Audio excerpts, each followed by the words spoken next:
میری منزلیں میرے سامنے میری کو امام رضوان اللہ علیہ مجمعین کی بے ادبی کیا. آج بھی میں آپ کے ہاں دیکھو ایک سوال کر کے جاتا ہوں یہاں کے غیر مقلد چھوٹے بڑے عالم سے، ایک حدیث شریف کی کتاب ایسی ثابت کر دے، ایک حدیث شریف کی کتاب جس کا مصنف چاروں اماموں میں سے کسی کی تقلید کرنے والا نہ ہو، انشاءاللہ اسی کتاب کے برابر تول کر کے سونا ادا کروں گا. 1000 2000 نہیں، یہ بخاری، مسلم، ترمذی، نسائی، ابو داؤد، ابن ماجہ، موطا مالک، موطا محمد، حدیث شریف کی جتنی کتابیں ہمارے مدرسوں میں پڑھائی جاتی ہیں، ایک حدیث شریف کی کتاب کے مصنف کے بارے میں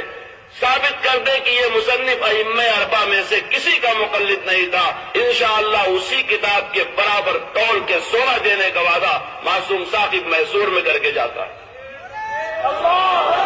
میرے دوستوں، ایک رافضیوں کی طرح بہت بڑا دھوکہ ہے. کسی حدیث میں کسی امام کے مسئلے میں کوئی ٹکراؤ نہیں ہے.